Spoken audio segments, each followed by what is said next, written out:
Okey, seterusnya kita akan belajar 9.3.1 menentukan fungsi pecutan. Sekarang kita dah masuk topik pecutan. Suatu zarah melalui kaedah pembezaan. Okey, so pecutan ialah apa? Pecutan, simbol dia ialah A, acceleration. Suatu zarah yang bergerak di sepanjang garis lurus ditarifkan sebagai kadar perubahan halaju V.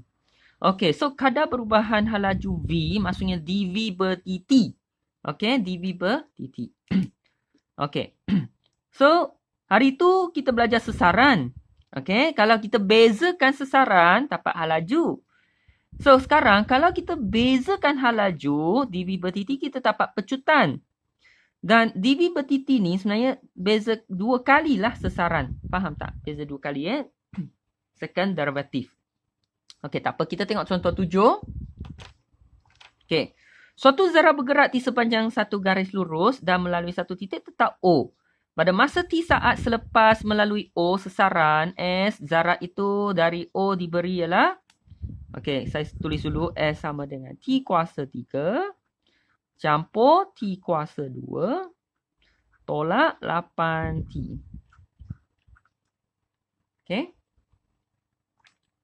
Ungkapkan hal laju. Okey, saya ungkapkan hal laju dulu. So, V sama dengan ds ber dt. Betul? Okey, so 3T kuasa 2 campur 2T tolak 8. Okey, saya dah dapat 1. Ungkapkan hal laju, saya dah siap. Dan pecutan. Okey, kalau pecutan ialah dV ber dt. Ini V kan? So, saya bezakan sekali lagi. 6T campur 2. Okey? Macam itu saja. Sudah siap.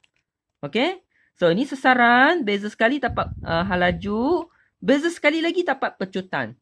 Okey? Saya harap semua boleh faham.